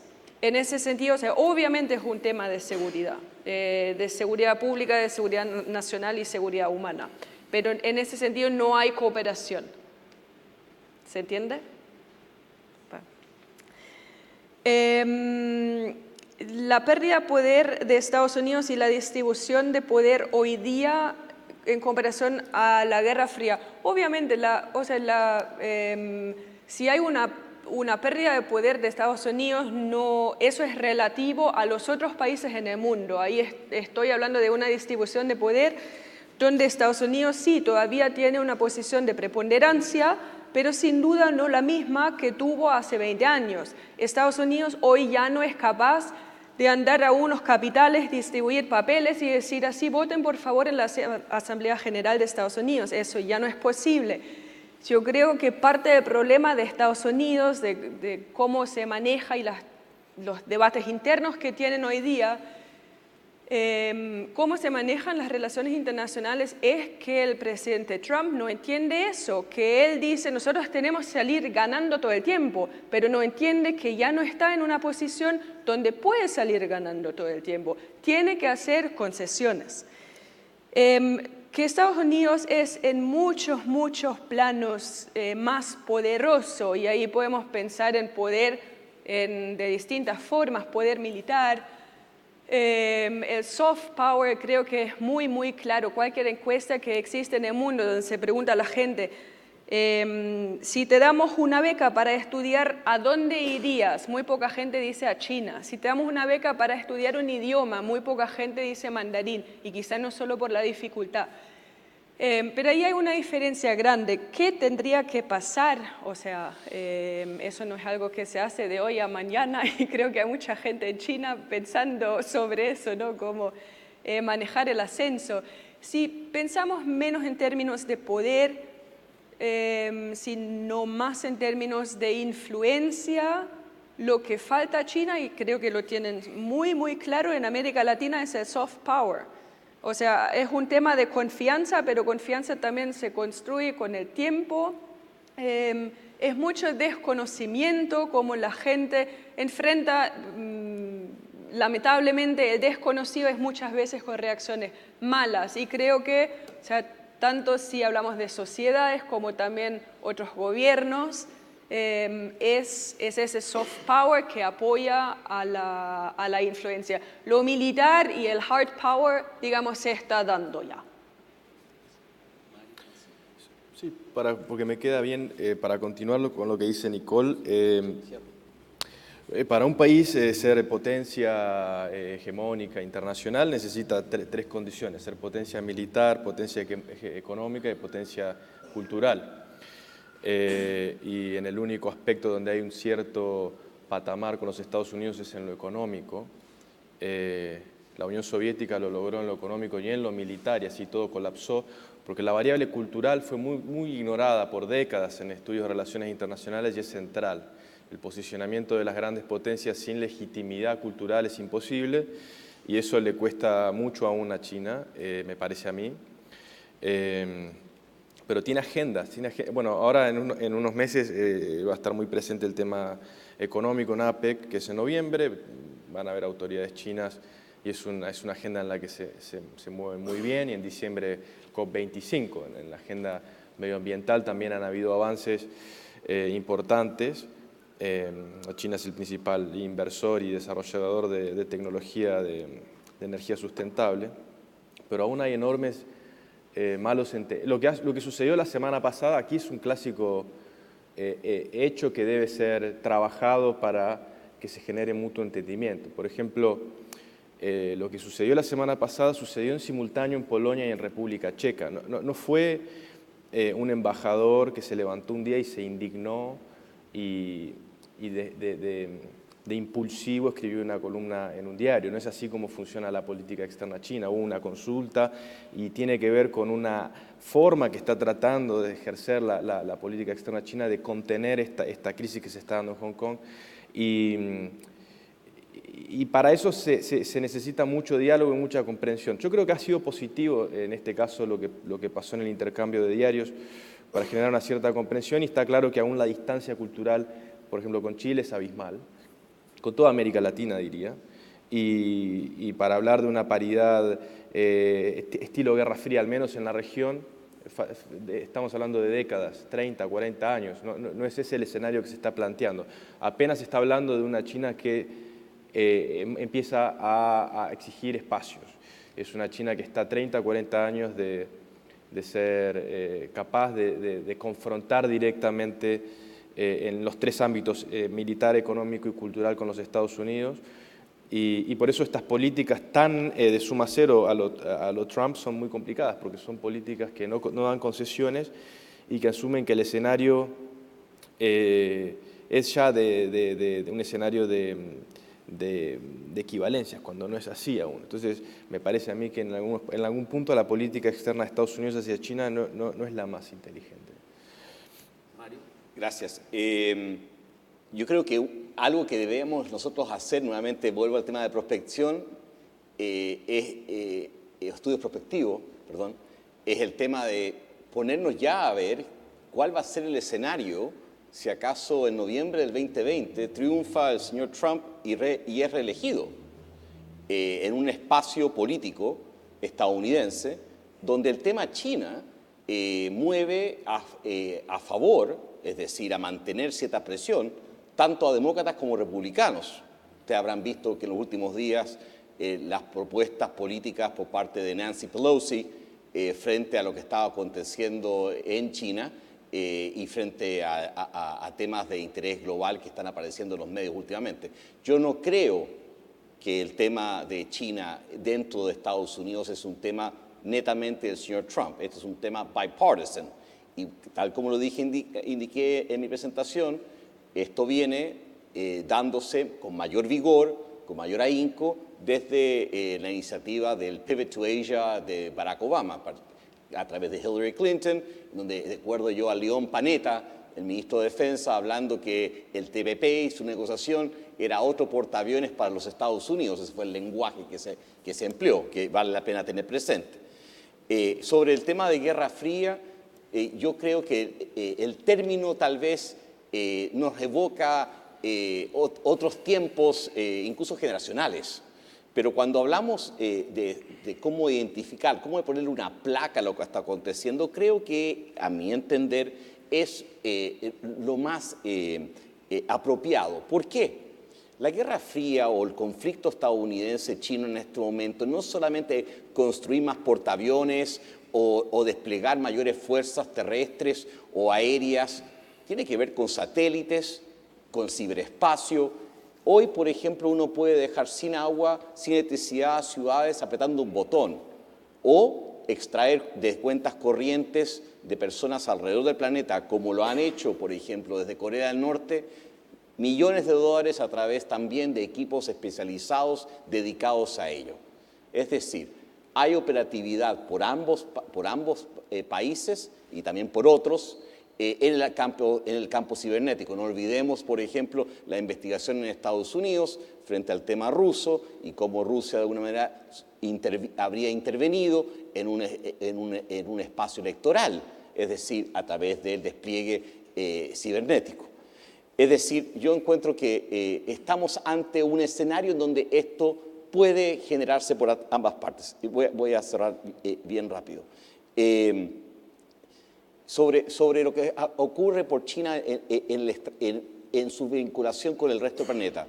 El tema de la no injerencia en asuntos internos, como otros elementos de sus líneas rojas, es muy vital para la política exterior china. De hecho, con Chile entre el 73 y el 90, esto fue de alguna manera una política ancla de la República Popular China. Sí creo que al igual que como han tenido fracasos y lecciones en el campo comercial, veamos La Bamba en el Perú, o una mina en Tailandia, o las represas en el río Mekong, por dar algunos ejemplos, en donde China y sus empresas estatales han procurado avanzar de una manera y han aprendido a través de errores y también costos altos de lo que ellos estaban realizando. No tengo duda que lo que ha acontecido recientemente en el escenario latinoamericano también sido una lección para una China más asertiva y que también está tomando un papel, tal vez no a gusto, eso es muy interesante, no a gusto, pero está tomando un papel más relevante en asuntos globales por la dimensión de su economía, por las expectativas globales que China está teniendo de otros socios y que está teniendo que una nueva generación, como la que tenemos aquí en este estrado, tiene que empezar a pensar y asumir de una manera inteligente y también estratégica. Muchas gracias. Un último aplauso a nuestros tres panelistas.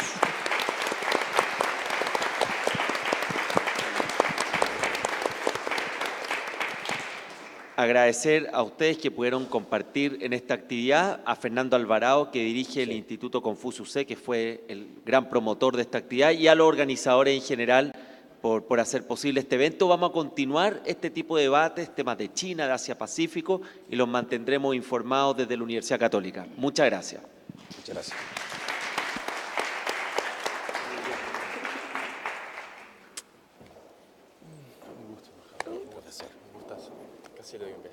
Está bien. Gracias, profesor. Seguimos en contacto. Hay cosas que se quedan dando vueltas. Gracias. Muchas gracias. Gracias, muy bien. Muy bien.